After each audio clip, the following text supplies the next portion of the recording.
Bonjour, dans cette vidéo de Switch, nous allons voir comment utiliser l'outil PHPMyAdmin que vous avez dans cPanel pour travailler sur vos bases de données. Donc l'outil PHPMyAdmin permet de visualiser et de travailler sur vos bases de données, de modifier certains champs. Donc nous allons prendre un exemple concret.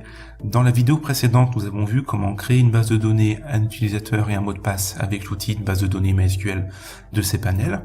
On avait installé un blog WordPress pour montrer un petit peu comment faire et prendre un exemple pratique. Dans cette vidéo, on va prendre un deuxième exemple pratique. On va partir du principe qu'on a oublié le mot de passe de WordPress et qu'on cherche à le régénérer en base de données. Donc on se rend dans cPanel, ensuite on va dans l'outil PHPMyAdmin qui se situe dans la catégorie des bases de données. Là vous arrivez sur la page d'accueil de PHPMyAdmin.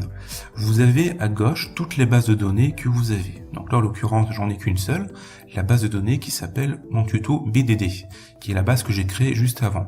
Vous aurez toujours une table qui s'appelle information schéma. Cette table là il ne faut pas la modifier, ça contient des informations sur vos bases de données, donc c'est des choses qui sont gérées au niveau du serveur.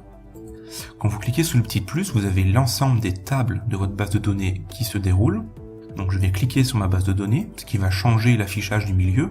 Cette fois-ci, j'aurai les tables qui vont s'afficher au milieu de l'écran. Donc à noter que PHPMyAdmin fonctionne en deux parties. Vous avez toujours la partie gauche qui contient vos bases de données et vos tables, pour naviguer rapidement d'une base à l'autre ou d'une table à l'autre. Et dans la partie droite, vous avez toujours un affichage qui est un petit peu plus complet. Donc là, vous avez la structure de vos bases de données. Si je clique sur le nom d'une table en particulier, par exemple la table WP Users, qui m'intéresse actuellement, vous aurez le contenu de la table qui va s'afficher. Donc là, en l'occurrence, j'ai qu'une seule entrée, parce que j'ai qu'un seul utilisateur sur mon blog WordPress. Vous avez également la requête SQL qui est utilisée pour afficher cette partie-là. C'est pas spécialement intéressant, sauf si vous développez de votre côté, ça peut être intéressant à ce moment-là. Donc là, on retrouve l'utilisateur que j'ai créé dans WordPress. J'avais créé un utilisateur qui s'appelait Toto et son mot de passe. Je veux modifier ces données. Pour modifier ces données, le plus simple, c'est de cliquer sur le bouton de modification qui se situe dans la colonne. Et là, je modifie le mot de passe. Donc la particularité de WordPress, c'est qu'il chiffre les mots de passe en base de données.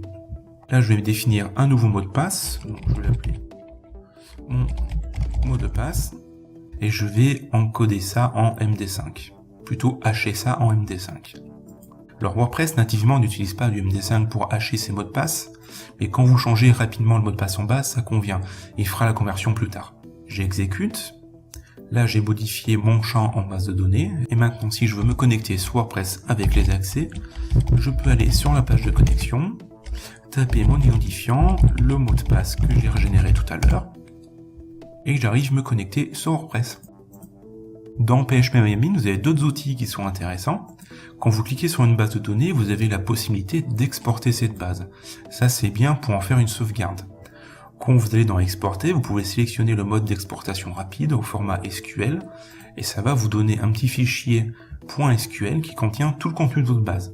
Vous pouvez aussi personnaliser les options pour juste sauvegarder certaines tables.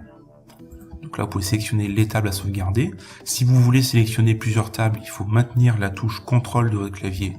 Vous avez la possibilité de la compresser, format zip si vous le souhaitez. Moi, je vous recommande pas de faire ça. Je vous recommande de récupérer le fichier directement au format SQL. Et après, vous avez la possibilité d'extraire que les données ou que la structure d'une base de données. Ce qui est quand même relativement rare. Par défaut, le mode rapide convient très bien. Juste à côté, vous avez l'outil qui fait l'inverse, qui sert à importer une sauvegarde de votre base de données. Avant d'importer une sauvegarde, très souvent, il faut vider la base de données, c'est-à-dire supprimer toutes les tables qu'il y a. Si j'essaie d'importer une base de données, mon fichier dans une base de données qui n'est pas vide, j'obtiendrai une erreur. Donc là, on va le tester, on va voir l'erreur qui s'affiche. Voilà, j'ai des erreurs m'indiquant que j'ai des entrées dupliquées. Ça arrive très souvent quand on essaie d'importer une sauvegarde dans une base de données qui n'est pas vierge. Donc pour vider la base de données avant, il faut aller dans Structure, sélectionner toutes les tables et cliquer sur Supprimer. Il faut faire attention dans ce genre d'opération-là, parce que ça supprime définitivement les données que vous avez dans votre base. Donc il faut bien avoir une sauvegarde avant et être sûr que la sauvegarde fonctionne. Cette fois-ci, ma base est vierge, je le vois parce qu'il n'y a plus rien dans la structure de ma base de données, et je peux importer la sauvegarde que j'ai faite juste avant. j'exécute, ça peut prendre du temps. Là, mon fichier est relativement petit, ce qui fait que c'est assez rapide. Si vous avez un fichier qui fait quelques mégas, ça peut prendre plusieurs minutes à s'envoyer. Donc là, j'ai rapporté la sauvegarde dont j'avais besoin. Voilà, le dernier outil qui peut être pratique dans PHPMyAdmin, c'est l'outil de recherche. C'est un outil qui permet de rechercher une expression dans l'ensemble de votre base de données. Donc ça peut arriver pour dépanner certaines fois certains scripts qui ne fonctionnent pas. Par exemple, si je sais que mon identifiant de connexion à WordPress est Toto, mais que je ne sais pas dans quelle table de la base de données ce champ-là se situe, ce que je peux faire, c'est faire une recherche sur Toto, sur tous les champs de la base de données. Voilà, la recherche m'indique que le mot-clé Toto se situe dans 2 tables, dans une table WP User et dans une table WP User Meta. Donc là, je peux afficher le contenu et voir que ça se situe dans la table WP Users. Donc ça, c'est une astuce qui peut être assez pratique à connaître quand vous voulez modifier des données un petit peu à l'aveugle, sans forcément savoir comment fonctionne un script, et que vous voulez quand même modifier des choses par rapport à ce script-là. Voilà, c'est à peu près tout pour PHPMyAdmin. Il y a bien d'autres fonctions qui sont très utiles, mais pour un usage basique, vous avez déjà toutes les notions nécessaires.